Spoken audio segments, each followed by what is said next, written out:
दोस्तों, कल एक बेहतरीन कहानी हाथ लगी, चले सुनते हैं।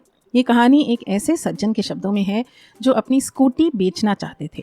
इस प्रक्रिया में उनके साथ क्या हुआ, सुनते हैं उन्हीं के शब्दों में। बहुत दिनों से स्कूटी का उपयोग नहीं होने से विचार आया OLX पर बेच दें। कीमत 30,000 रुपये डाल दी। बहुत ऑफर आए, 15 से 28,000 तक। एक का 29 का प्रस्ताव भी आया, उसे भी वेटिंग में रखा। एक दिन सुबह कॉल आया, उसने कहा, साहब नमस्कार, आपकी गाड़ी का ऐड देखा, पसंद भी आई है। 30 जमा करने का बहुत प्रयत्न किया पर 24 ही इकट्ठे कर पाया हूँ। बेटा इंजीनियरिंग के अंतिम वर्ष में है, बहुत मेहनत किया है उसने, कभी पैदल, कभी साइकिल, कभी बस, कभी किसी के साथ। सोचा अंतिम वर्ष तो वो अपनी गाड़ी से ही जाए। आप कृपया स्कूटी मुझे ही दीजिएगा, नई गाड़ी मेरी हैसियत से बहुत ज़्यादा है, थोड़ा समय दीजिए, मैं पैसों का इंतज़ाम करता हूँ। मोबाइल बेचकर कुछ रुपए मिल जाएंगे, पर हाथ जोड़ कर निवेदन है साहब, मुझे ही दीजिएगा। मैंने औपचारिकता में ओके बोलकर फ़ोन रख दिया।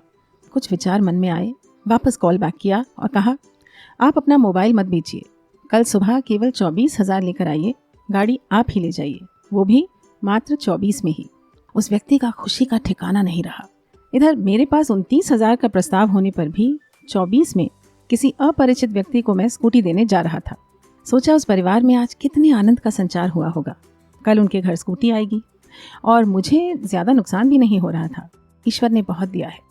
अगली सुबह उसने कम से कम 6-7 बार फ़ोन किया, साहब कितने बजे आऊँ, आपका समय तो ख़राब नहीं होगा, पक्का लेने आऊँ, बेटे को लेकर आऊँ या अकेले आऊँ, पर साहब आप गाड़ी किसी और को मत दीजिएगा प्लीज़।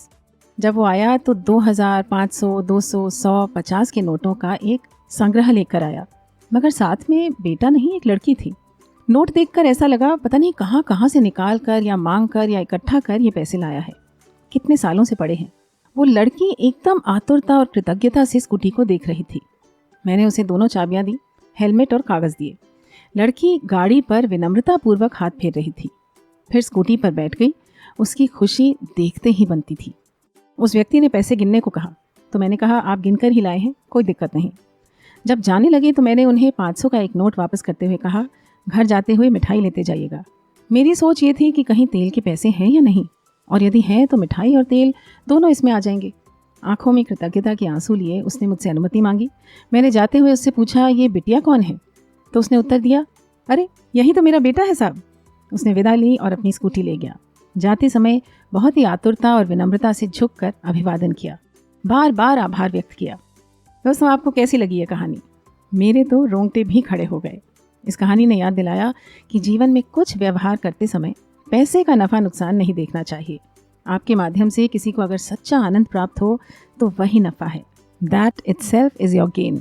आज के कठिन शब्द जानने से पहले आपसे रिक्वेस्ट है, कहानी अच्छी लगी हो तो लाइक और शेयर कर चैनल को भी सब्सक्राइब कर लीजिएगा। जान लेते हैं आज के शब्द। सज्जन, जेंटलमैन। प्रक्रिया, प्रोसेस। उपयोग, यूज। प्रस्ताव, proposal. Ad, which is short for advertisement, जिसका अर्थ होता है विज्ञापन। हैसियत से बाहर होना, to be beyond one's capacity. इंतजाम करना, टू अरेंज फॉर। औपचारिकता, फॉर्मेलिटी। उसकी खुशी का ठिकाना नहीं था, their happiness knew no bounds. अपरिचित व्यक्ति, अननोन पर्सन और स्ट्रेंजर। संग्रह, कलेक्शन। आतुरता और कृतज्ञता, ईगरनेस एंड ग्रैटिट्यूड। विनम्रतापूर्वक, हम्बली, और विनम्रता को अंग्रेजी में कहेंगे ह्यूमिलिटी। अनुमति, परमिशन। बताइए कितने नए शब्द या फ्रेजेस सीखे आपने, लिख दीजिए उन्हें कमेंट्स में या अपने नोट्स में, जिससे अच्छे से याद हो जाए। और क्योंकि अब हम सुविचार को हफ्ते में 3 दिन, सोमवार, बुधवार और शुक्रवार को लाते हैं, तो हम आपसे मिलते हैं परसों। तब तक स्वस्थ रहें, मस्त रहें, सुविचार को सुनते रहें and have a great day.